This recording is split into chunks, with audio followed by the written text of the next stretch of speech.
बोल शंकर भगवान की जय। शिव पुराण। आइए मित्रों, शिव पुराण का आनंद उठाते हैं। नमामि शमीशाम निर्वाण रूपम विभुम व्यापकम ब्रह्म वेद स्वरूपम निजं निर्गुणं निर्विकल्पं निरीहं चिदाकाशमाकाशवासं भजेऽहं निराकार ओंकार मूलं तुरीयं गिरा ज्ञानगोतीतमीशं गिरीशं करालं महाकालकालं कृपालं गुणागार संसारपारं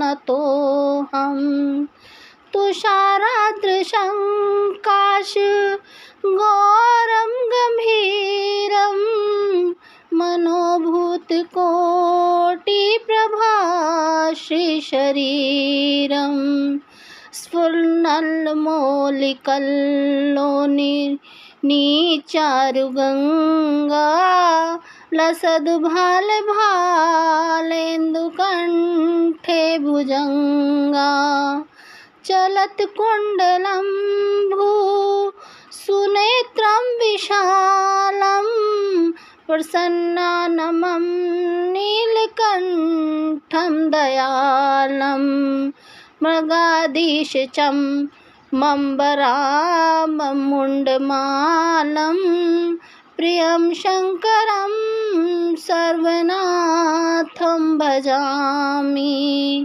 प्रचण्डं प्रगष्टं प्रगल्लं परेशम् अखण्डम् अञ्जभानुकोटिप्रकाशं त्र्यं शूलनिर्मूलनं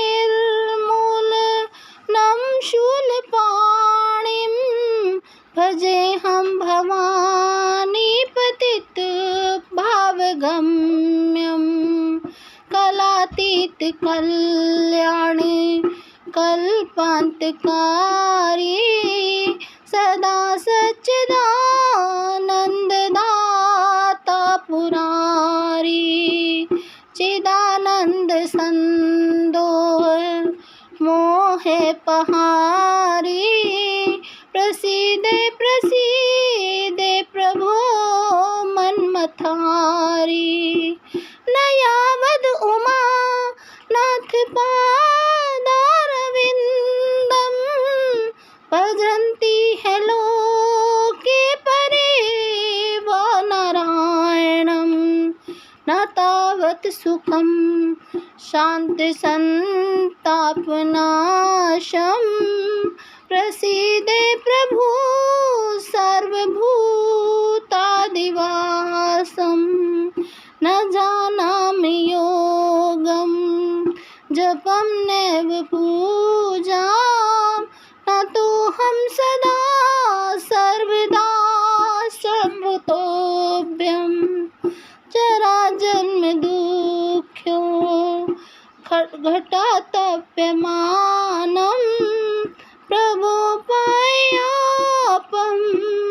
नमामि शम्भो प्रभुपायापं नमामि शम्भो रुद्राक्ष कमिदं प्रोक्तं विप्रणे हर्तोष्वे ते पठन्ति नरा भक्त्या तेषां शंभु प्रसीदति। बोल शंकर भगवान की जय। शिव पुराण 8वां अध्याय। युद्ध का आरंभ।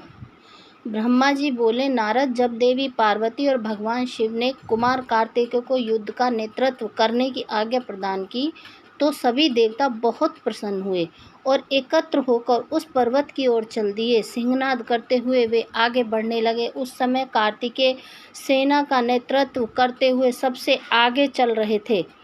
सब देवता मन में यही सोच रहे थे कि अब उन्हें तारकासुर नाम की मुसीबत से छुटकारा मिल जाएगा। तब तारकासुर को इस बात का पता चला कि देवताओं ने युद्ध की पूरी तैयारी कर ली है, तो तारकासुर ने भी तुरंत युद्ध की घोषणा कर दी।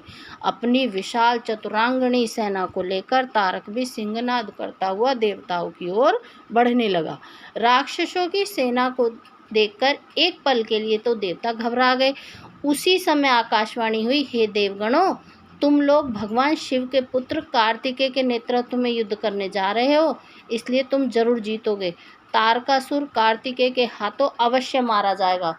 उस आकाशवाणी को सुनकर सभी देवताओं का उत्साह बढ़ गया और उनका डर दूर हो गया। उस समय दुदुम्बी और अनेक प्रकार के बाजों की ध्वनि आकाश में गूंजने लगी। तब देवता और राक्षस युद्ध करने के लिए पृथ्वी और सागर के संगम पर पहुंचे। दोनों पक्षों में बड़ा भयानक युद्ध छिड़ गया। युद्ध की भयंकर गर्जना से पृथ्वी भी डोलने लगी। देवताओं की सेना का नेतृत्व शिवपुत्र कार्तिकेय कर रहे थे और उनके पीछे पीछे देवराज इंद्र सहित देवताओं की विशाल सेना थी। कार्तिकेय उस समय इंद्रदेव के ऐरावत हाथी पर विराजमान थे। तब उन्होंने उस हाथी को छोड़ दिया और रत्नों से जुड़े सुंदर यान पर बैठ गए। उस सुंदर विमान पर प्रचेता ने सुंदर छत्र रखा। उस सुंदर विमान में बैठकर कार्तिकेय बहुत निराले और शोभा संपन्न लग रहे थे। उसी समय देवताओं और असुरों में भयानक युद्ध प्रारंभ हो गया। पृथ्वी कांपने लगी और पल भर में खंड मुंडों में बदलने लगी। हजारों सैनिक जो पराक्रम से लड़ रहे थे, कट कट कर घायल होकर धरती पर गिरने लगे। चारों तरफ खून की नदियां बहने लगी। ऐसा भयानक दृश्य देखकर बहुत से भूत प्रेत और गीदड़ गीदड़ी उस मांस को खाने और खून पीने के लिए वहां आ पहुंचे। तभी महाबली तारकासुर ने विशाल सेना सहित देवताओं पर आक्रमण किया। देवराज इंद्र सहित अनेक देवताओं ने उसे रोकने का बहुत प्रयत्न किया, परंतु असफल रहे और तारकासुर भयानक गर्जना करता हुआ आगे बढ़ता गया। चारों ओर भयानक शोर मचा हुआ था। आक्रमण करते समय सैनिक बड़े जोर जोर से अपने मुंह से आवाज़ निकालते हुए आगे बढ़ रहे थे। देवताओं और राक्षसों का युद्ध बड़ा विभीत रूप ले चुका था। वहाँ भारी कोलाहल मचा हुआ था। तत्पश्चात देवताओं और असुर राज तारक के राक्षसगण आपस में द्वंद्व युद्ध करने लगे। एक दूसरे को मार मार कर वे अपने को बहुत बलशाली समझ रहे थे। वे पूरे बल के साथ एक दूसरे पर प्रहार करते। कोई किसी के हाथ को तोड़ देता तो कोई पैर। दोनों सेनाएं अपने को पराक्रमी समझ रही थी। 8वां अध्याय समाप्त। 9वां अध्याय तारकासुर की वीरता। ब्रह्मा जी बोले, नारद, इस प्रकार देवताओं और दानवों में बड़ा विनाशकारी युद्ध होने लगा। तारकासुर ने अपनी विशेष शक्ति चलाकर देवराज इंद्र को घायल कर दिया। इसी प्रकार दानवों की सेना के वीर और बलवान राक्षसों ने देवताओं की सेना को बहुत नुकसान पहुंचाया। उन्होंने कई लोकपालों को युद्ध में हरा दिया और देवगणों को मार मार कर भगाने लगे। असुर सैनिकों को देवताओं पर हावी होते देखकर असुर खुशी में झूम उठे और भयंकर गर्जना करने लगे। तब देवताओं की ओर से लड़ रहे वीरभद्र क्रोधित होकर तारकासुर के निकट पहुंचे। असुरों ने वीरभद्र को चारों ओर से घेर लिया। उन्होंने परस्पर पाश, खड्ग, फरसा और पट्टिश आदि आयुधों का प्रयोग किया। देवता और असुर आपस में गुत्थम गुत्था होकर लड़ने लगे। तभी देवताओं की ओर से वीरभद्र तारकासुर से लड़ने लगे। वीरभद्र ने पूरी शक्ति से तारकासुर पर आक्रमण किया और उसको त्रिशूल के प्रहार से घायल कर दिया। घायल होकर भी तारक जमीन पर गिर पड़ा, परंतु अगले ही पल वह स्वयं को संभाल लिया और पुनः खड़े होकर वीरभद्र से युद्ध करने लगा। महाकोतुकी तारक ने भीषण मार से वीरभद्र को घायल करके वहां से भगा दिया। तत्पश्चात उन्होंने वहां युद्ध कर रहे देवताओं को अपने क्रोध का निशाना बनाया। तारक देवताओं पर अपने बाणों की बरसात करने लगा। तारकासुर के इस अनायास बाणों की वर्षा से देवता भयभीत हो गए। तब स्वयं श्री हरि विष्णु तारकासुर से लड़ने के लिए आगे आए। श्री हरि ने गदा से तारकासुर पर ज्यों ही प्रहार किया, उसने विषिक्त बाण मारकर उसके 2 टुकड़े कर दिए। तब क्रोधित होकर विष्णु जी ने शारंग धनुष उठाया और तारक को मारने के लिए बढ़े। तभी तारक ने प्रहार करके उन्हें गिरा दिया तो विष्णु जी ने गुस्से से सुदर्शन चक्र चला दिया। नारद, तब मैंने कुमार कार्तिकेय के पास जाकर उनसे कहा कि मेरे दिए हुए वरदान के अनुसार तारकासुर का वध आपके श्री हाथों से होगा, इसलिए कोई भी देवता तारक का कुछ नहीं बिगाड़ सकता। यह सुनकर कार्तिकेय रथ से नीचे उतर गए और पैदल ही तारक को मारने के लिए दौड़े। उनके हाथ में उनकी शक्ति थी जो लपटों के समान चमकती हुई उल्का की तरह लग रही थी। 6 मुख वाले कुमार कार्तिकेय को देखकर तारकासुर बोला, देवताओं, क्या यही बालक है तुम्हारा वीर पराक्रमी कुमार जो शत्रुओं को पल में विनाश कर देता है? यह कहकर तारकासुर जोर से अट्टहास करने लगा और बोला कि इस बालक के साथ तुम सभी को मार दूंगा।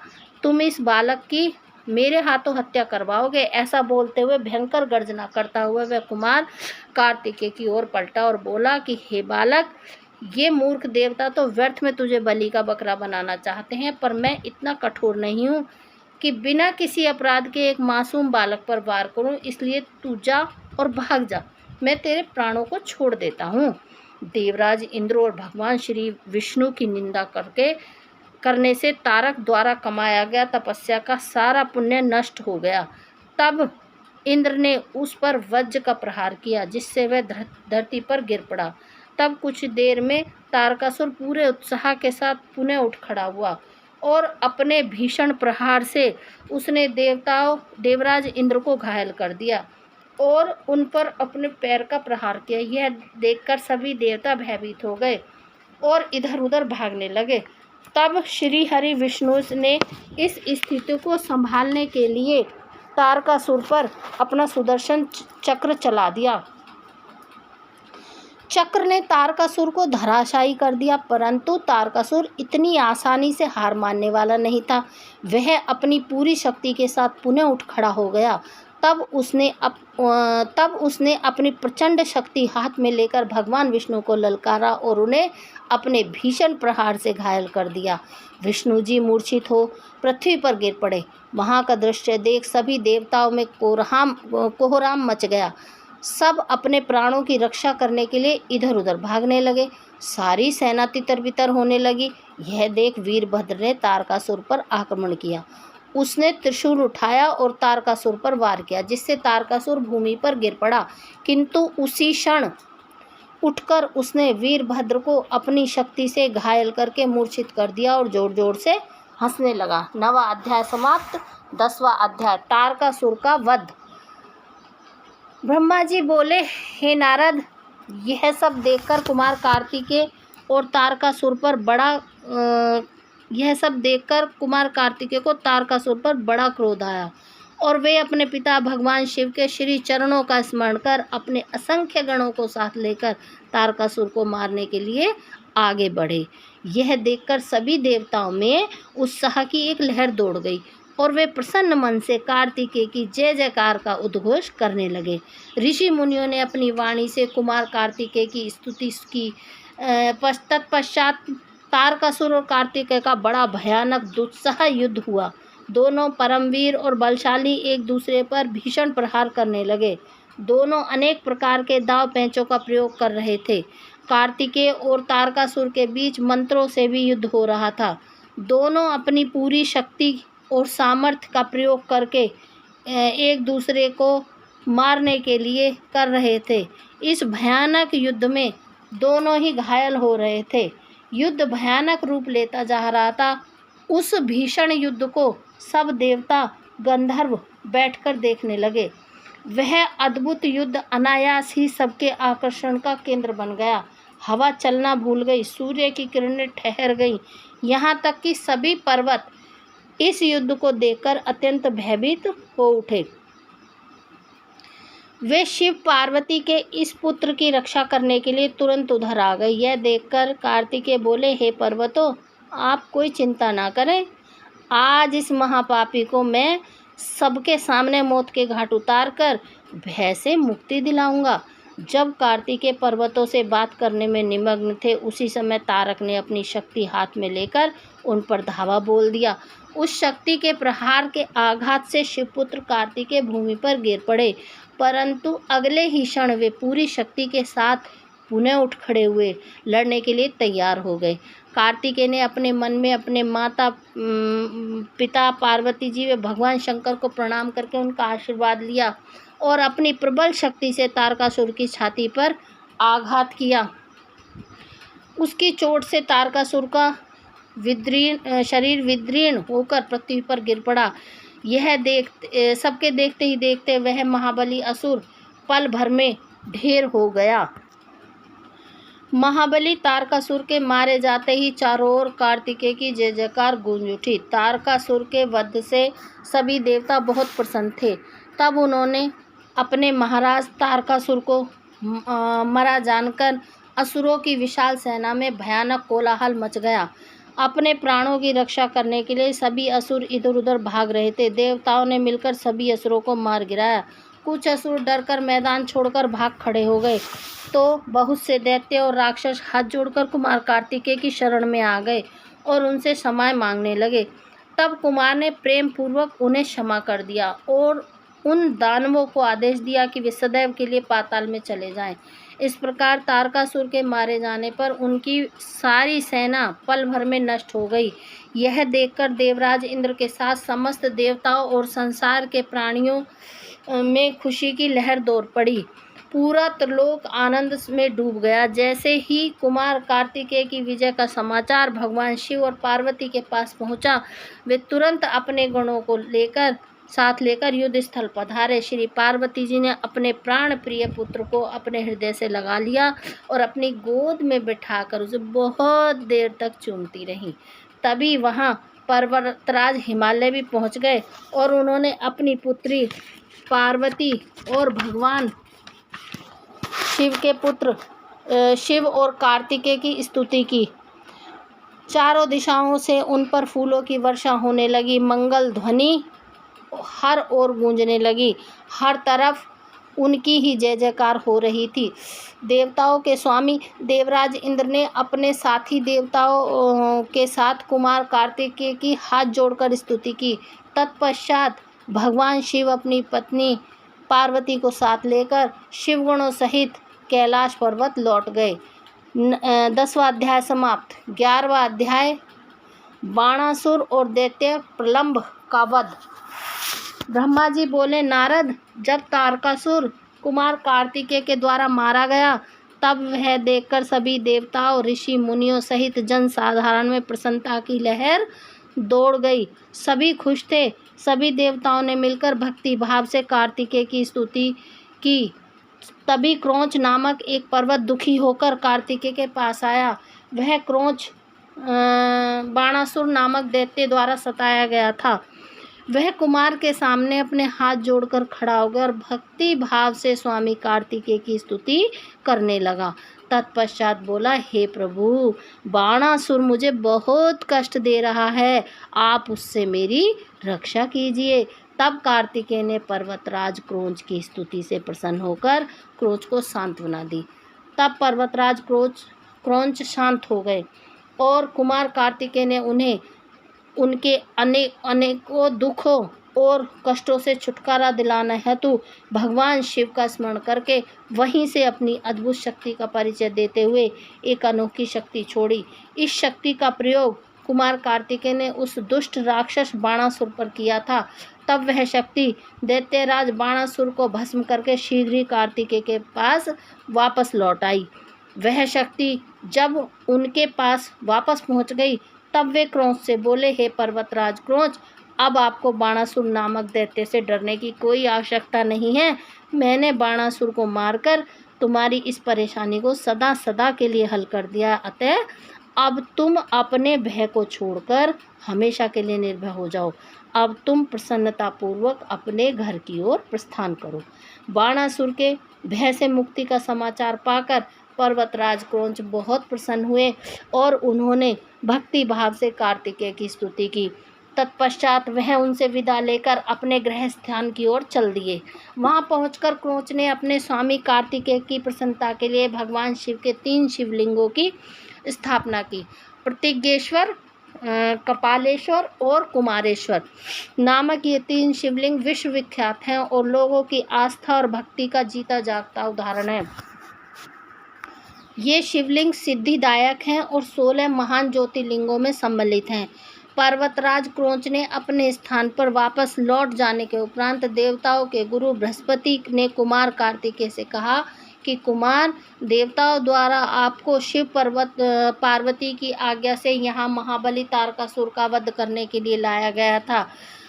इस अभिष्ट कार्य की पूर्ति हो चुकी है, अतः अब आपको कैलाश पर्वत लौट जाना चाहिए। गुरु बृहस्पति की बात अभी पूरी भी नहीं हुई थी कि तभी प्रलंबासुर नामक दैत्य ने बहुत उपद्रव मचाना शुरू किया, लोगों को कष्ट देना आरंभ कर दिया। तब शेष जी के पुत्र कुमुद दुखी अवस्था में कुमार कार्तिकेय के पास आए और वहां आकर कुमुद ने कार्तिकेय की स्तुति की और कहा, हे प्रभु, मैं आपकी शरण में आया हूँ और हे गिरजापुत्र, मुझे प्रलंबासुर की प्रताड़ना से मुक्ति दिलाइए। कुमार कार्तिकेय ने प्रसन्नतापूर्वक कुमुद को प्रलंबासुर द्वारा दिए गए कष्टों से मुक्ति दिलाने हेतु अपनी शक्ति द्वारा उसका भी संहार कर दिया। तब प्रलंबासुर को अपने साथियों सहित मरा जानकर उसके शेष पुत्र कुमुद ने कार्तिकेय की बहुत स्तुति की और अपने निवास स्थान पाताल को चला गया। 11वां अध्याय समाप्त। 12वां अध्याय कार्तिकेय का कैलाश गमन। ब्रह्मा जी बोले, हे नारद, इस प्रकार जब कार्तिकेय द्वारा दैत्यराज बाणासुर और प्रलंबासुर को भस्म कर दिया गया, तब सभी देवताओं ने सहर्ष कुमार कार्तिकेय का स्तवन किया। देवता बोले, हे देव, हम राक्षस राज तारक का वध करने वाले आपको नमस्कार करते हैं। हे शंकर नंदन, हे गिरजापुत्र, आपके बाणासुर और प्रलंबासुर नामक राक्षसों को मारकर इस त्रिलोक के संकटों को दूर किया है। आपकी भक्ति पवित्र है तथा आपका स्वरूप विघ्नों का नाश कर अभय प्रदान करने वाला है। हम सब स्वच्छ मन से आपकी स्तुति करते हैं। आप हमारी इस स्तुति को स्वीकार करें कुमार। हम आशा करते हैं कि आप इसी प्रकार सदैव हमारे कष्टों और संकटों को दूर करने में हमारी सहायता करेंगे।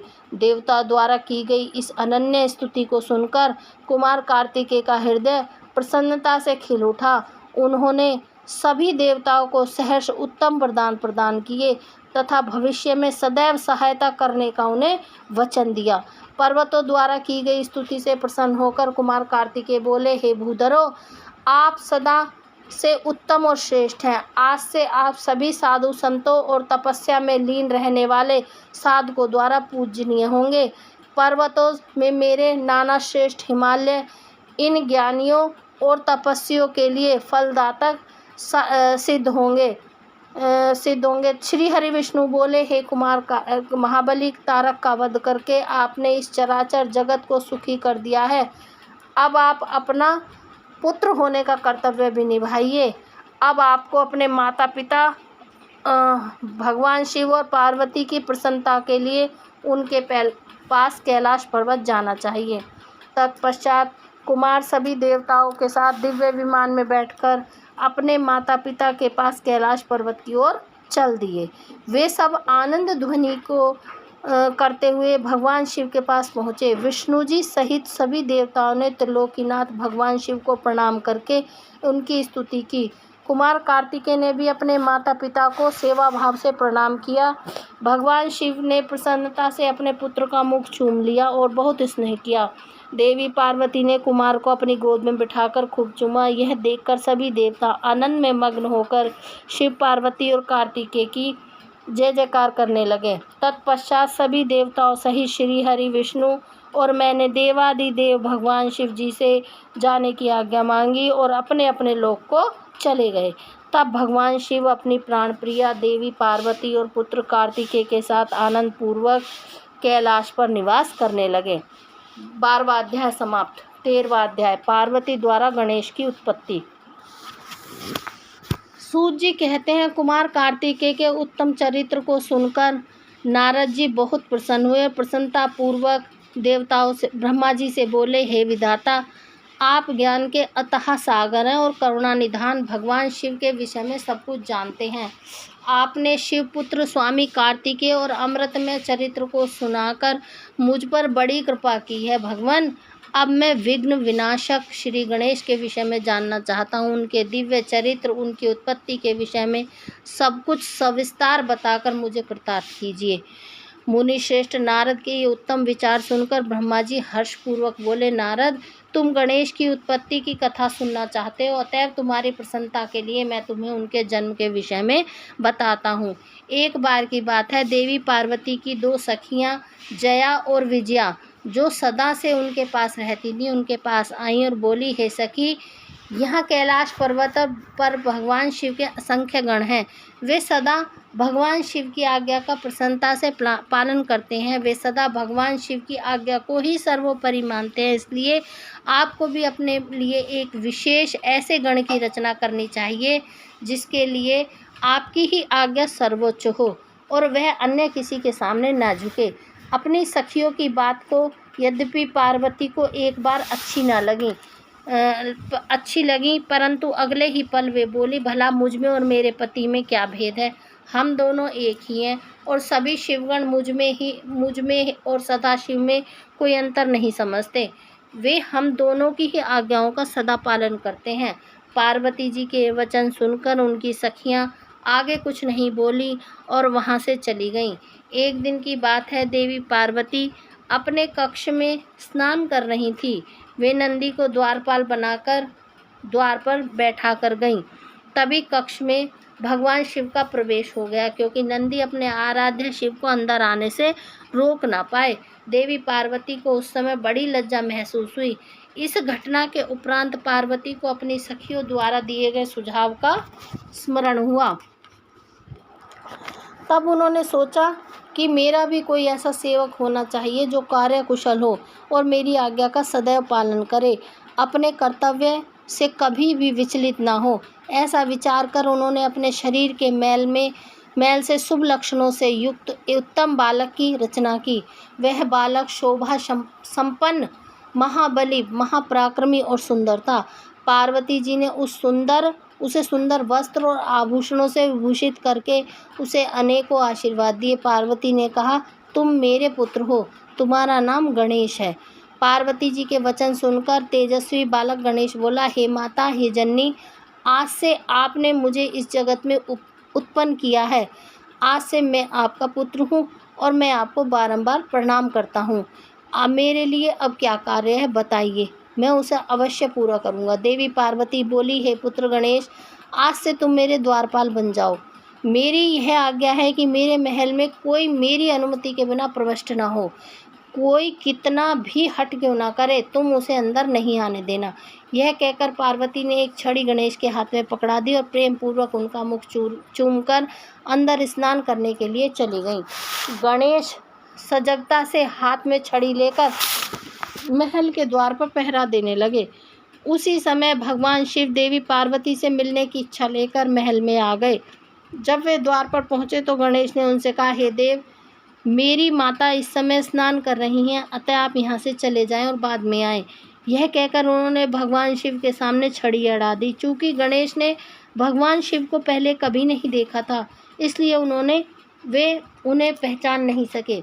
यह देखकर भगवान शिव को क्रोध आ गया और वो बोले, ओ मूर्ख, तू मुझको अंदर जाने से रोक रहा है। तू नहीं जानता कि मैं कौन हूँ? मैं शिव हूँ, मैं ही पार्वती का पति हूँ और मैं अपने ही घर में जा रहा हूँ। यह कहकर जैसे ही भगवान शिव आगे बढ़े, गणेश जी ने उन पर छड़ी से प्रहार कर दिया। यह देखते ही भगवान शिव को क्रोध आ गया और उन्होंने अपने गणेश को वहाँ से हटाने की आज्ञा दी और स्वयं बाहर जाकर खड़े हो गए। 13वां अध्याय समाप्त। 14वां अध्याय, शिव गणों का गणेश से विवाद। ब्रह्मा जी बोले, नारद, शिवगण अपने प्रभु भगवान शिव की आज्ञा पाकर द्वार पर पहुँचे और द्वारपाल बने श्री गणेश को वहाँ से हट जाने के लिए कहा, परंतु जब गणेश ने हटने से साफ इनकार कर दिया और शिवगणों को डांटा फटकारा तो वे भी गणेश से लड़ने लगे और बोले, ओ मूर्ख बालक, अगर तू अपने प्राणों की रक्षा करना चाहता है तो अभी और इसी वक्त महल के द्वार को छोड़कर यहाँ से चला जा, अन्यथा दंड पाने के लिए तैयार हो जा। यह देखकर गणेश को क्रोध आ गया। वे कठोरता पूर्वक शिवगणों से बोले, तुम इसी समय यहाँ से दूर चले जाओ, वरना मेरे क्रोध को भुगतने के लिए तैयार हो जाओ। गणेश की बातें सुनकर शिवगण हंसने लगे और फिर द्वारपाल भी गणेश को डांटते हुए बोले, मूर्ख, हम भगवान शिव के गण हैं और उनकी आज्ञा से ही तुम्हें यहाँ से हटने के लिए कह रहे हैं। अब तक तुम्हें बालक समझकर हम छोड़ रहे थे, परंतु अब तुम बहुत ही हठी बालक हो जो मानने के लिए बिल्कुल तैयार नहीं हो। अभी भी कहते हैं, शीघ्र यहाँ से हट जाओ, अन्यथा मार दिए जाओगे। शिवगणों के इन वाक्यों को सुनकर गणेश जी अत्यंत क्रोधित हो गए और उन्होंने शिवगणों को डांटा और धमकाकर वहाँ से भगा दिया। उनके इस प्रकार डांटने से शिवगण भयभीत होकर वहाँ से भागकर भगवान शिव के पास वापस आ गए। वहाँ जाकर उन्होंने शिवगणों से अपने स्वामी भगवान शिव को जाकर सारी बातें बता दी।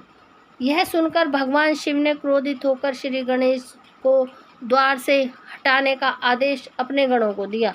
शिवगण पुनः द्वार पर पहुंचकर गणेश को हटाने के लिए कहने लगे, परंतु गणेश ने वहां से हटने से साफ इनकार कर दिया।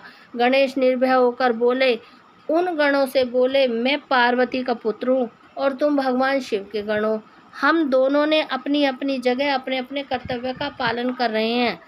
तुम शिवजी की आज्ञा मानकर मुझे द्वार से हटाना चाहते हो, परंतु मैं अपनी माता की आज्ञा मानते हुए उनकी बिना आज्ञा प्राप्त किए किसी को भी इस द्वार में प्रवेश करने की आज्ञा नहीं दे सकता। अतः मुझसे बार बार द्वार से हटने के लिए ना कहो और जाकर अपने आराध्य स्वामी को इसकी सूचना दे दो। तब शिवगण भगवान शिव के पास गए और वहाँ सब बातों से अवगत करा दिया। भगवान शिव तो महान लीलाधारी हैं, उनकी बातों को समझ पाना अत्यंत कठिन है। यह सुनकर उन्होंने अपने गणों से कहा कि यह छोटा सा बालक अकेला तुम्हें डरा रहा है और तुम इतनी अधिक संख्या में होकर भी उससे डर रहे हो। जाओ, जाकर युद्ध करो और उसे बंदी बनाकर द्वार के सामने से हटाकर ही मेरे सामने आना। 14वां अध्याय समाप्त। 15वां अध्याय शिवगणों से गणेश का युद्ध। ब्रह्मा जी बोले, नारद, जब भगवान शिव ने इस प्रकार अपने गणों को आज्ञा दी और वे द्वार पर खड़े उस गण को किसी भी प्रकार हटा दें, तब शिवगण निर्भय होकर पुनः महल के बाहर द्वार पर आकर खड़े हुए। उन्हें देखकर गणेश जी हंसने लगे और बोले कि तुम फिर से आ गए। मैंने तुम्हें अभी समझाया था कि मैं यहाँ से हटने वाला नहीं हूँ। मेरी माता पार्वती ने मुझे इसलिए उत्पन्न किया है ताकि मैं उनकी हर आज्ञा का पालन कर सकूं और उनकी आज्ञा ही सर्वश्रेष्ठ है। उनकी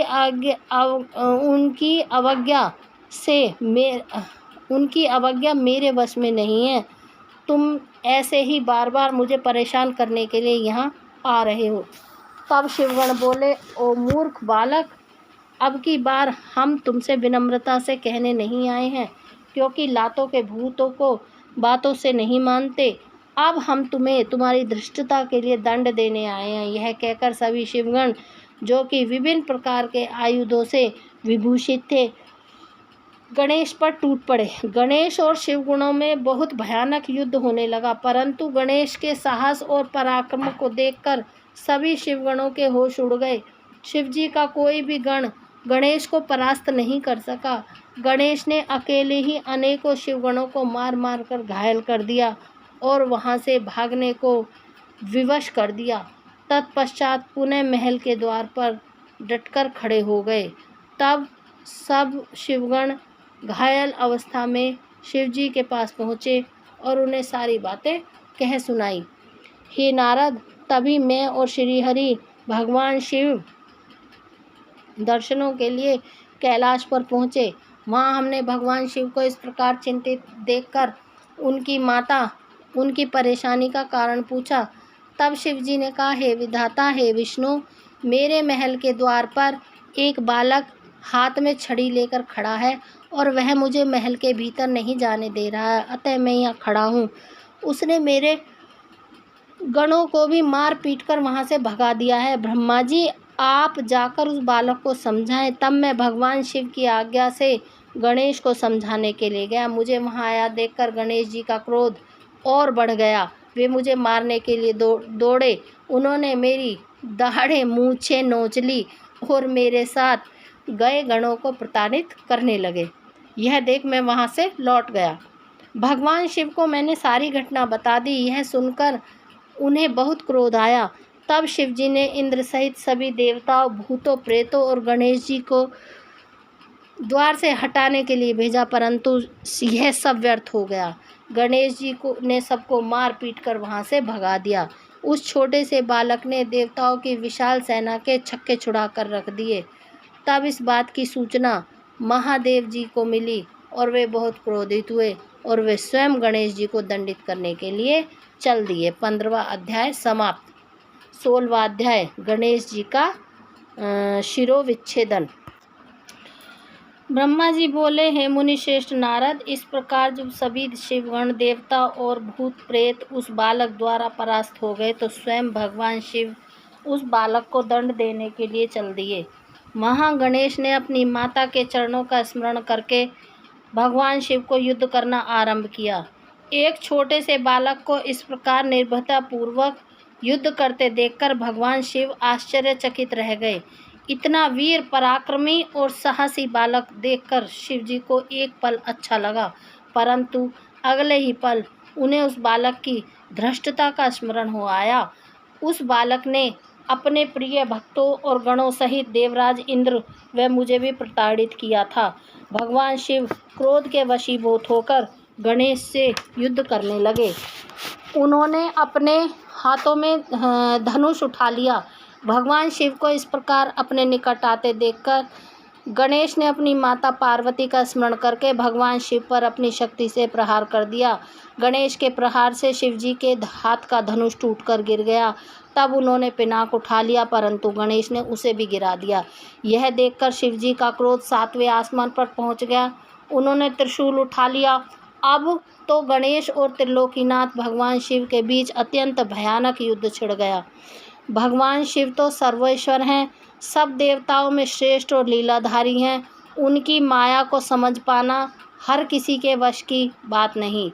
वे महान वीर और पराक्रमी हैं। उनकी शक्ति को ललकारना स्वयं अपनी मृत्यु को बुलावा देना जैसा है, परंतु गणेश भी यह न समझ सके।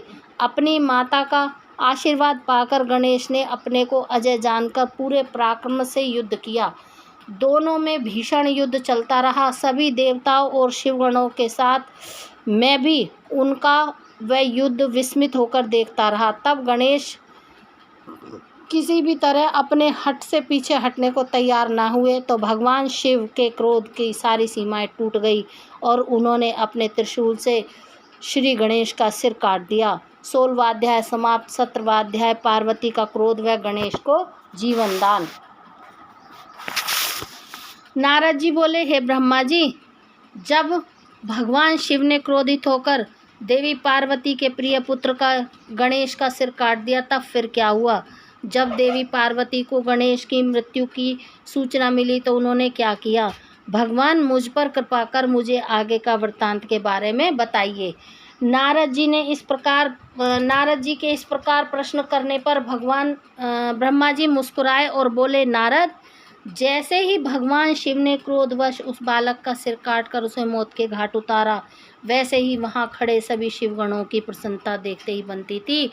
उन सभी ने खुश होकर गाजे बाजे बजाए और वहाँ बहुत बड़ा उत्सव करने लगे। सब मस्त होकर नाचने लगे। भगवान शिव की चारों ओर जय जयकार होने लगी। दूसरी ओर जब पार्वती स्नान कर चुकी तो उन्होंने अपनी सखी को बाहर भेजा कि गणेश को अंदर बुला ले। और जब वह बाहर गई तो वहाँ का जो हाल था उसे देखकर भयभीत हो गई। गणेश का सिर कटा हुआ अलग पड़ा था और धड़ अलग। सब देवता और शिवगण प्रसन्न होकर नृत्य कर रहे थे। यह दृश्य देखकर पार्वती की वह सखी भागी भागी भीतर गई। जाकर पार्वती को इन बातों से अवगत कराया। अपने पुत्र गणेश की मृत्यु का समाचार पाते ही पार्वती देवी अत्यंत क्रोधित हो गई और उन्होंने रोना आरंभ कर दिया। रोते बिलखते वह कहती, हाय मैं क्या करूं, कहाँ जाऊं।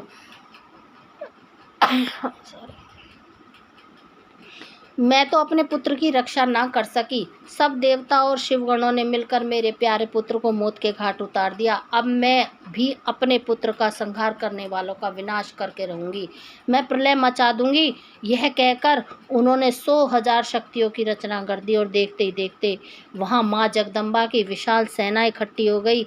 वे शक्तियां प्रकट होते ही हाथ जोड़ पार्वती को प्रणाम करते हुए बोली, हे माता, हे देवी, हम सबको इस प्रकार प्रकट करने का क्या कारण है, हमें आज्ञा दीजिए।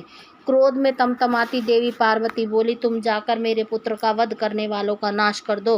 तुम देव सेना में प्रलय मचा दो। आज्ञा पाते ही देवी पार्वती की वह शक्तिशाली सेना वहां से चली गई।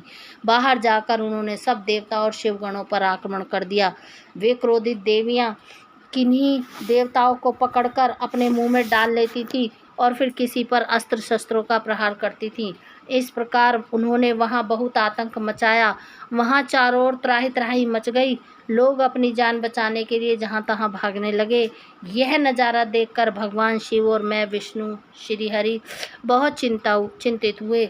हमने सोचा कि अगर इन दैवीय शक्तियों को रोका ना गया तो पल भर में इस देवताओं की समाप्ति हो जाएगी, इस धरा पर प्रलय आ जाएगी। सब सोचने लगे कि विनाश लीला को कैसे रोका जा सकता है। नारद उसी समय तुम आकर कहने लगे कि इस संहार को देवी पार्वती ही रोक सकती हैं। इसके लिए आवश्यक है कि उनकी स्तुति करके उन्हें प्रसन्न किया जाए और किसी भी तरह से उनके क्रोध को शांत किया जाए। सभी देवताओं को तुम्हारा यह विचार बहुत पसंद आया, परंतु देवी पार्वती के गुस्से से सभी घबरा रहे थे। उनके सामने जाने का साहस किसी में भी नहीं था। सबने तुम्हें आगे कर दिया। हम सब महल के भीतर पार्वती के पास गए। तब सब आपको प्रणाम करते हैं पास गए। सब देवता मिलकर देवी की स्तुति करने लगे और बोले, हे जगदम्बे, हे चंडिके, हम सब आपको प्रणाम करते हैं। आप आदि शक्ति हैं, आप परम शक्तिशालिनी हैं।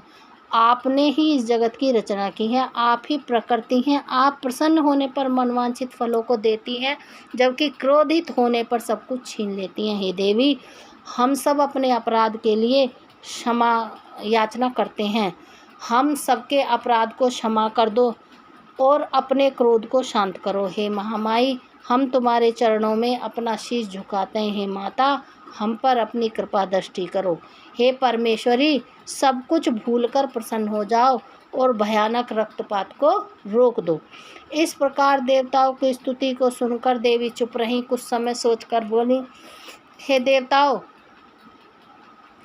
वैसे तो तुम्हारा अपराध सर्वथा अक्षम्य है, फिर भी तुम्हारी क्षमा याचना पे मैं सिर्फ एक शर्त स्वीकार कर सकती हूँ। यदि मेरा पुत्र गणेश पहले की भांति जीवित हो जाए तो मैं तुम सबको क्षमा कर दूंगी। यह सुनकर सब देवता चुप हो गए, क्योंकि यह कार्य असंभव था।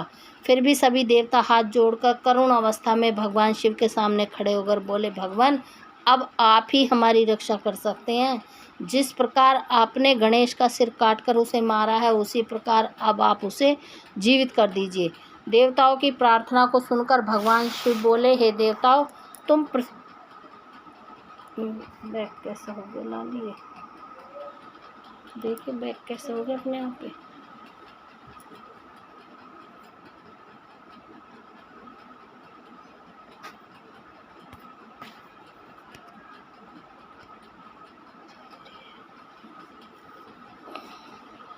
तुम परेशान मत हो, मैं यही कार्य करूँगा जिससे तुम्हारा मंगल हो। भगवान शिव ने देवताओं को आदेश दिया कि उत्तर दिशा में जाएं और जो भी पहला प्राणी मिले उसे सिर काट कर ले आए। तब उसका सिर हम गणेश के धड़ से जोड़कर उसे जीवित कर देंगे। देवता उत्तर दिशा की ओर चल दिए। वहाँ सर्वप्रथम उन्हें एक दांत वाला हाथी मिला। वे उसका सिर काट कर ले आए और वहाँ महल के द्वार पर वापस आकर उन्होंने गणेश के धड़ को धो पोंछ कर साफ किया और उसकी पूजा की और उसमें हाथी का सिर लगा दिया। तत्पश्चात श्री हरि विष्णु ने भगवान शिव के चरणों का ध्यान करते हुए मंत्रों से अभिमंत्रित जल गणेश के मृत शरीर पर छिड़का। जल के छींटे पड़ते ही भगवान शिव की कृपा से वह बालक ऐसे उठ खड़ा हुआ जैसे अभी अभी नींद से जागा हो। वह बालक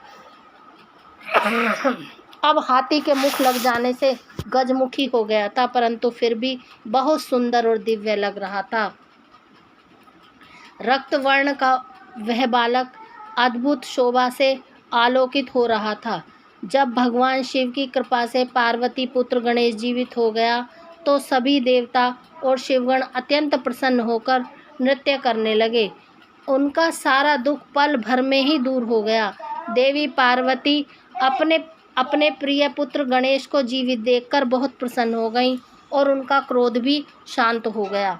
17वां अध्याय समाप्त। 18वां अध्याय गणेश गौरव। नारद जी बोले, हे विधाता, जब भगवान शिव की कृपा से पार्वती पुत्र गणेश पुनः जीवित हो गए तब वहाँ क्या हुआ? जीवित होकर उन्होंने क्या कहा? नारद जी का यह प्रश्न सुनकर ब्रह्मा जी बोले, हे नारद, जब श्री हरि विष्णु ने हाथी का मस्तक गणेश के धड़ से जोड़कर उसे जीवित कर दिया तब यह देखकर पार्वती बहुत प्रसन्न हुई। उन्होंने गणेश को बाहों में भरकर गले से लगा लिया और उसे चूमने लगी और फिर उन्होंने गणेश को सुंदर व मनोहारी वस्त्रों एवं रत्न जड़ित आभूषणों से सजाया। अनेक सिद्धियों एवं मंत्रों से विधि पूर्वक अपने पुत्र का पूजन करने के बाद कल्याणमयी पार्वती ने गणेश के सिर पर हाथ रखकर वरदान देते हुए कहा, ए मेरे प्यारे पुत्र गणेश, तुझे तेरी माता की आज्ञा से बहुत कष्ट सहना पड़ा, परंतु आज के बाद तुझे कभी भी किसी प्रकार का कोई कष्ट नहीं होगा। सभी देवता तुझे पूजेंगे। पुत्र, तुम्हारे मस्तक में सिंदूरी रंग की आभा है, इसलिए तुम्हारा पूजन सदैव सिंदूर से किया जाएगा। जो भी सिद्धि और अभिष्ट फल प्राप्त करने के लिए तुम्हारा पूजन सिंदूर से करेगा, उसके काम में आने वाली सभी बाधाएं और विघ्न दूर हो जाएंगे। इस प्रकार जब देवी पार्वती ने गणेश पर अपने आशीर्वादों की कृपा की, तब भगवान शिव भी प्रसन्नतापूर्वक गणेश के सिर पर हाथ फेरने लगे। माता पार्वती ने प्रसन्नतापूर्वक अपने पहले भगवान शिव को देखा, फिर श्री गणेश को संबोधित करती हुई बोली, हे पुत्र, ये ही तुम्हारे पिता भगवान शिव हैं। तब गणेश जी ने तुरंत उठ खड़े हुए और भगवान शिव के चरणों पर गिरकर अपने अपराध की क्षमा याचना मांगने लगे। गणेश ने कहा, हे पिताजी, मैं अज्ञानतावश आपको पहचान नहीं सका, इसी कारण मैंने आपको घर के भीतर नहीं जाने दिया था। हे प्रभु, आप मेरी इस मूर्खता को कृपा कर क्षमा कर दें। अपने पुत्र गणेश को इस प्रकार क्षमा याचना करते देखकर भगवान शिव ने प्रसन्नतापूर्वक उन्हें क्षमा कर दिया। तब मैं, विष्णु जी और शिव जी त्रिदेवों ने कहा, जिस प्रकार इस संसार में हम तीनों देवों की पूजा होती है, उसी प्रकार गणेश भी सभी के द्वारा पूज्य होंगे। किसी भी मांगलिक कार्य में सर्वप्रथम गणेश का पूजन किया जाएगा, तत्पश्चात हम सबका। यदि ऐसा ना किया गया तो वह पूजा सफल नहीं मानी जाएगी और पूजा का फल भी नहीं मिलेगा। तब शिव जी ने सभी मांगलिक पूजन वस्तुओं मंगाकर गणेश का पूजन किया। उसके बाद मैंने, विष्णु जी, पार्वती और अन्य देवताओं ने सभी ने विधि विधान से उनकी पूजा की। उसके उपरांत सभी देवताओं ने उन्हें यथा योग्य वरदान प्राप्त किए। उस दिन से गणेश जी को अग्र पूजा का आशीर्वाद मिला। 18वां अध्याय समाप्त। गणेश चतुर्थी व्रत का 19वां अध्याय गणेश चतुर्थी व्रत का वर्णन। ब्रह्मा जी बोले, हे मुनि श्रेष्ठ नारद, इस प्रकार गणेश जी के जीवित होने पर सब और आनंद छा गया। सभी बहुत प्रसन्न थे। सभी देवताओं ने विभिन्न प्रकार के वरदान प्रदान कर रहे थे। तब ईश्वरों के ईश्वर महादेव जी भी गणेश पर अपना विशेष कृपा दृष्टि बनाकर बोले, हे गिरजानंदन, तुम मेरे दूसरे पुत्र हो। तुम्हें न पहचानने के कारण तुम्हारा यहाँ अपमान हुआ है, इसलिए मेरे भक्तों ने तुम पर आक्रमण किया है, परंतु आज से कोई भी तुम्हारा विरोध नहीं करेगा। तुम सभी के पूजनीय और वंदनीय होंगे। तुम साक्षात जगदम्बा के तेज से उत्पन्न होने के कारण परम तेजस्वी और पराक्रमी हो। तुम्हारी वीरता और साहस का लोहा इस संसार में हर प्राणी मानेगा। आज से तुम मेरे सभी शिवगणों के अध्यक्ष हो। ये सभी तुम्हारे आदेशों का ही पालन करेंगे।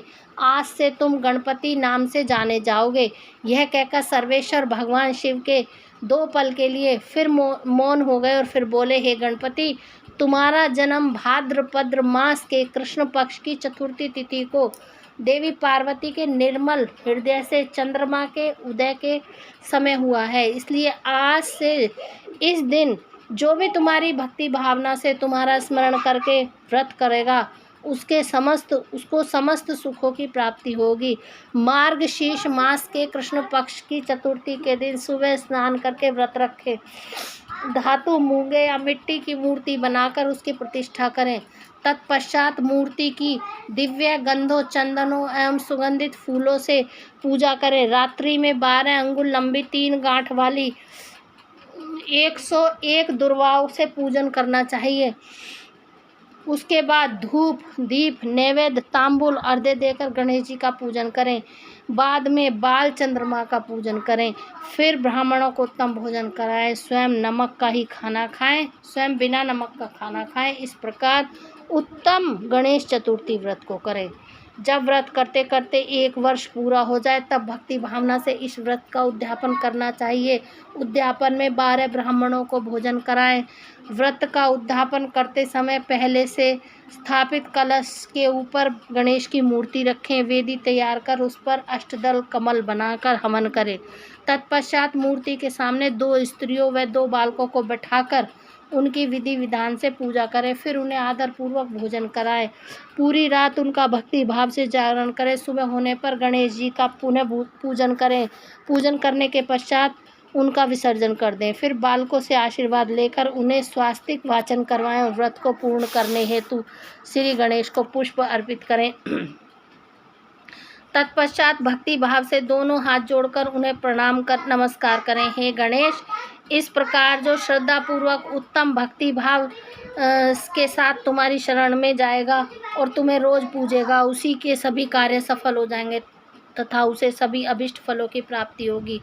गणेश जी का पूजन सच्चे मन से सिंदूर, चंदन, चावल और केतकी के फूलों से करने वाले के सभी विघ्नों और कलेशों का नाश हो जाएगा। उस समय मनुष्य के अभिष्ट कार्य अवश्य ही सिद्ध होंगे। यह गणेश चतुर्थी व्रत सभी स्त्री एवं पुरुषों के लिए श्रेष्ठ है। विशेषतः जो मनुष्य अबुद्धि की इच्छा रखते हैं उन्हें उत्तम भक्ति भावना से इस व्रतों को अवश्य करना चाहिए, क्योंकि गणेश चतुर्थी का व्रत करने वाले मनुष्य की सभी इच्छाएं और कामनाएं पूरी होती हैं।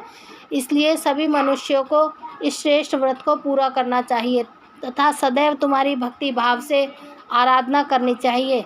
इस प्रकार त्रिलोकीनाथ भगवान शिव ने अपने पुत्र गणेश को सभी मनुष्यों तथा देवताओं द्वारा पूजित होने का उत्तम आशीर्वाद प्रदान किया। सभी देवता और ऋषि मुनि भगवान शिव के वचन सुनकर बहुत प्रसन्न हुए और उनके आनंद की कोई सीमा न रही।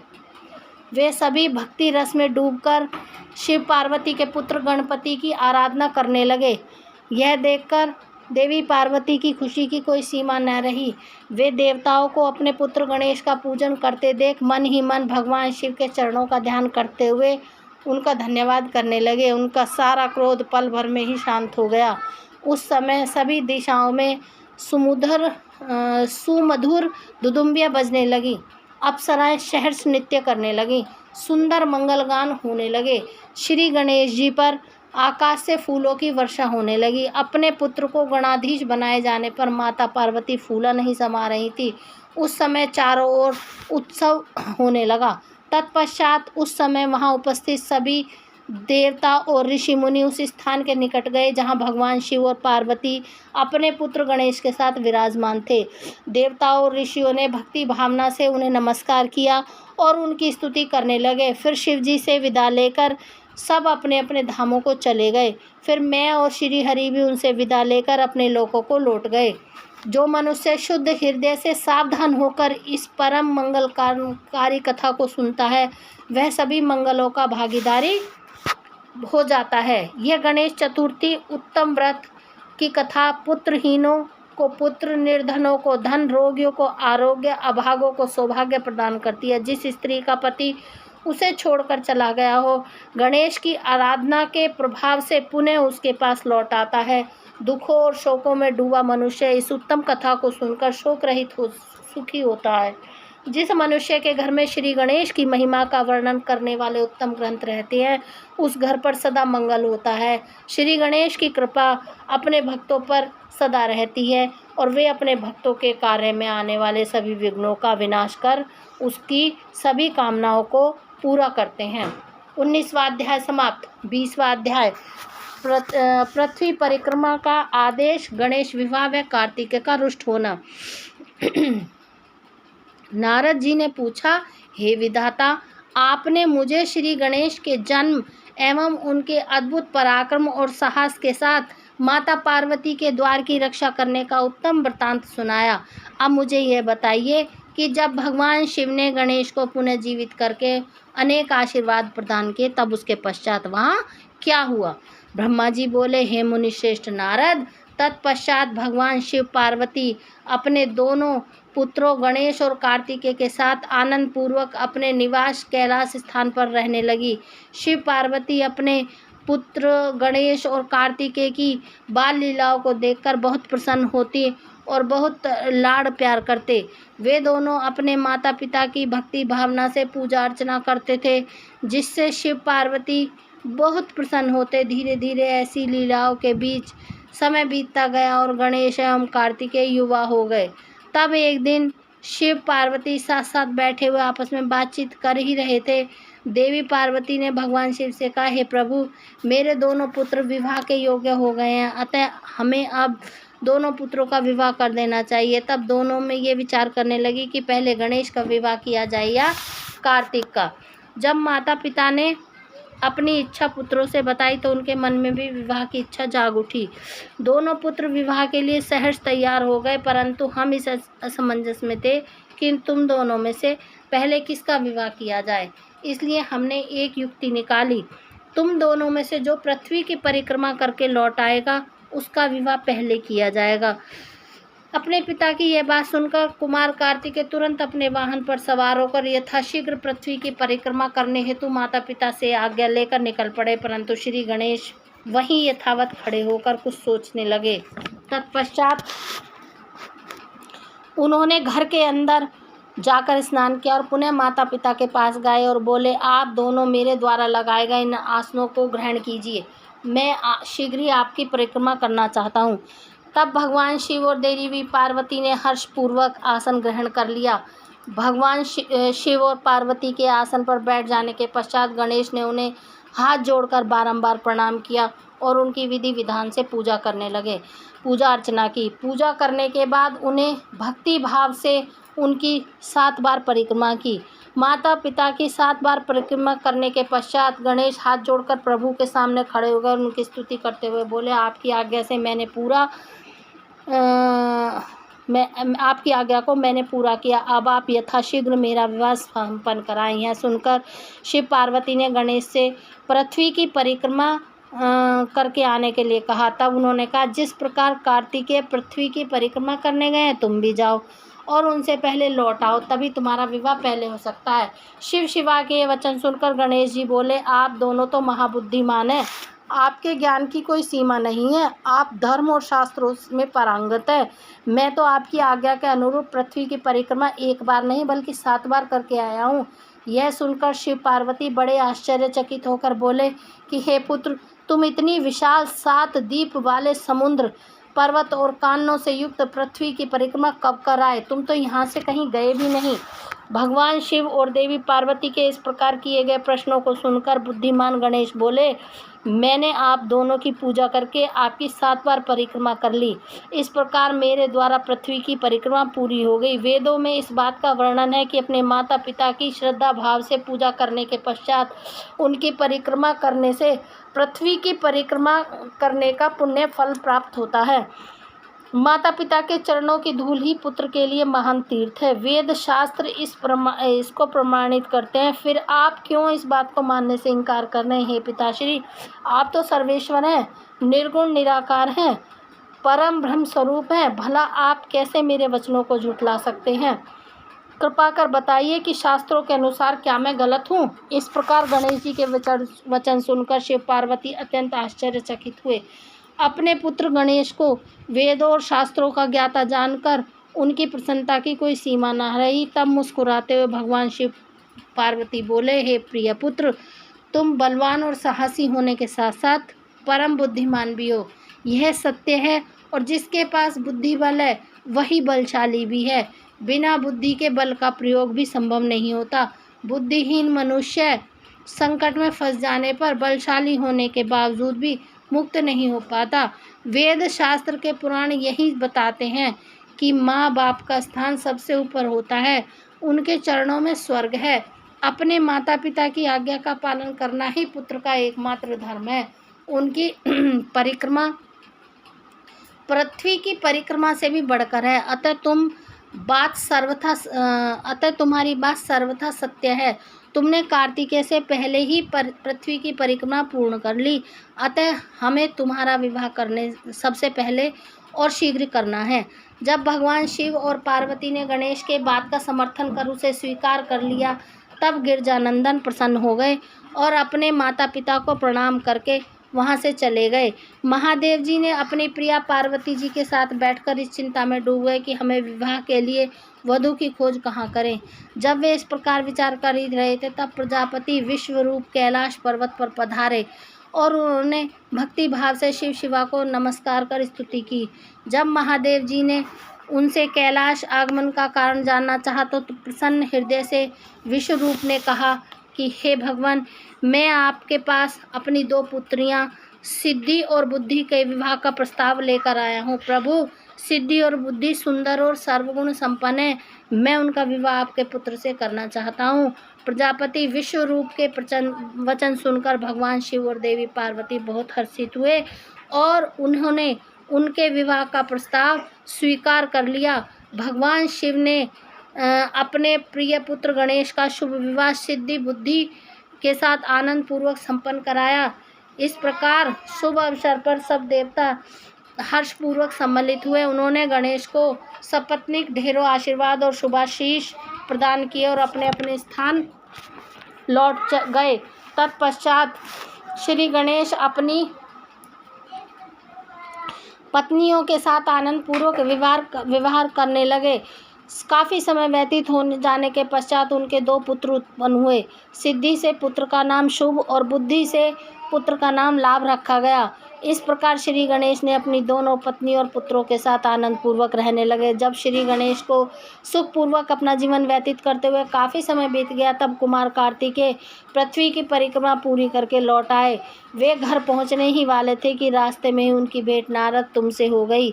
तब तुमने कार्तिकेय से कहा कि वे तुम्हारे माता पिता ने तुमसे सौतेला व्यवहार किया है, तुम्हें पृथ्वी की परिक्रमा करने पर भेजकर तुम्हारे भाई गणेश का 2 सुंदर कन्याओं से विवाह करा दिया। अब तो उनके 2 पुत्र भी हो चुके हैं और वे आनंद पूर्वक अपना जीवन सुख से बिता रहे हैं। यह तुम्हारे माता पिता ने अच्छा नहीं किया। नारद, तुम्हारी ऐसे बातें सुनकर कार्तिकेय क्रोध में भर गए। वे अत्यंत व्याकुल होकर अतिशीघ्र घर पहुँचे। क्रोध के कारण उनका मुख लाल हो गया। कैलाश पर्वत पर पहुंचकर उन्होंने अपने माता पिता को हाथ जोड़कर प्रणाम किया।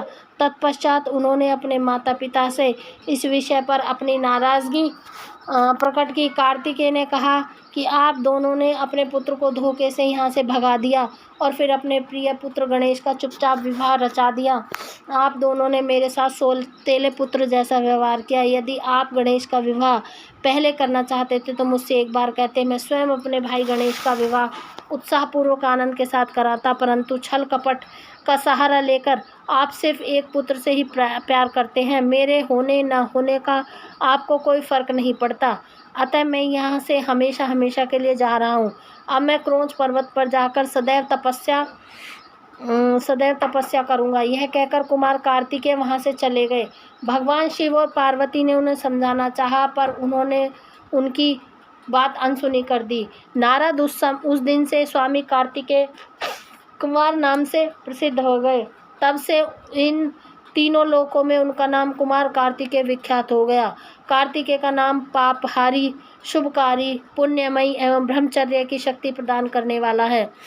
कार्तिकेय पूर्णिमा के दिन कृति नक्षत्र में जो भी मनुष्य स्वामी कार्तिकेय के दर्शन अथवा पूजन करता है, उसके सभी पाप नष्ट हो जाते हैं और उसे मनवांछित फलों की प्राप्ति होती है। सभी देवता और ऋषिगण भी इस दिन कार्तिकेय के दर्शनों को जाते हैं। उधर कुमार कार्तिकेय ने इस प्रकार नाराज होकर चले जाने के कारण उनकी माता बहुत दुखी थी। वे शिव जी को साथ लेकर क्रोच पर्वत पर गईं। उन्हें देखकर कार्तिकेय पहले ही वहां से चले गए। तब भगवान शिव उस उत्तम स्थान पर जहां उनके पुत्र कार्तिकेय ने तप किया था, मल्लिकार्जुन नामक ज्योतिर्लिंग के रूप में स्थापित हो गए। आज भी देवी पार्वती देवी पार्वती के साथ विराजमान है। उस दिन से शिव शिवा दोनों अपने पुत्र कार्तिकेय को ढूंढने के लिए अमावस्या और शिव पूर्णिमा के दिन पार्वती जी क्रोच पर्वत पर जाते हैं। नारद, मैंने तुम्हें समस्त पापों का नाश करने वाला श्री गणेश और कार्तिकेय के चरित्र को सुनाया। जो भी मनुष्य भक्ति भाव से इसे पढ़ता, सुनता अथवा सुनाता है, उसके सभी मनोरथ पूर्ण होते हैं। यह कथा पापनाशक, सुख देने वाली, मोक्ष दिलाने वाली और परम कल्याणकारी है। इसलिए निष्काम भक्तों को इसको अवश्य सुनना और पढ़ना चाहिए। श्री रुद्र संहिता कुमारखंड संपूर्ण। बोल शंकर भगवान की जय। बोल गणेश महाराज की जय। बोल कार्तिकेय की जय। बोल पार्वती माता की जय। जय शिव ओमकारा, प्रभु भज शिव ओमकारा। ब्रह्मा विष्णु सदा शिव, ब्रह्मा विष्णु सदा शिव, अर्धांगी धारा। ओम जय शिव ओमकारा। एकानन चतुरानन पंचानन राजे, स्वामी पंचानन राजे। हंसानन गरुड़ासन, हंसानन गरुड़ासन, वृषवाहन साजे। ओम जय शिव ओमकारा। दो भुज चार चतुर्भुज, 10 भुज अति सोहे, स्वामी 10 भुज अति सोहे। त्रिगुण रूप निरखता, त्रिगुण रूप निरखता, त्रिभुवन जन मोह। ओम जय शिव ओमकारा। अक्षमाला वनमाला, मुंडमाला धारी, स्वामी मुंडमाला धारी। चंदन मृग मद सोहे, चंदन मृग मद सोहे, भाले शुभकारी। ओम जय शिव ओमकारा। श्वेतांबर पीतांबर, बागांबर अंगे, स्वामी बागांबर अंगे। सनकादिक ब्रह्मादिक, सनकादिक ब्रह्मादिक, भूतादिक संगे। ओम जय शिव ओमकारा। कर के मध्य कमंडल, चक्र त्रिशूल धरता, स्वामी चक्र त्रिशूल धरता। जग हरता जग भरता, जग करता जग भरता, जग पालन करता। ओम जय लक्ष्मी, ओम जय शिव ओमकारा। ब्रह्मा विष्णु सदाशिव जानत अविवेका, स्वामी जानत अविवेका। प्रणवाक्षर के मध्य, प्रणवाक्षर के मध्य ये तीनों एका। ओम जय शिव ओमकारा। त्रिगुण स्वामी जी की आरती जो कोई नर गावे, स्वामी प्रेम सहित गावे। कहत शिवानंद स्वामी भजत हरि हर, स्वामी मन वांछित फल पावे। ओम जय शिव ओमकारा, जय शिव ओमकारा। प्रभु भज शिव ओमकारा। ब्रह्मा विष्णु सदाशिव अर्धांगी धारा। ओम जय शिव ओमकारा। बोल गणेश भगवान की जय, बोल शंकर भगवान की जय, बोल पार्वती माता की जय, बोल कार्तिकेय भगवान की जय। जय शंकर शंकर जय शंकर कैलाशपति। जय बाला जय गोरा गोरा, जय गौरा माँ पार्वती। जय शंकर जय नमामि शंकर, जय शंकर कैलाशपति। जय शंकर जय नमामि शंकर, जय शंकर कैलाशपति। जय गौरा जय नमामि गौरा, जय गौरा माँ पार्वती।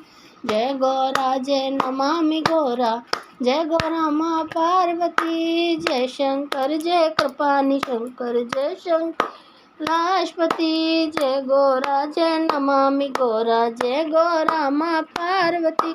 जय शंकर जय कृपानि शंकर, जय शंकर कैलाशपति।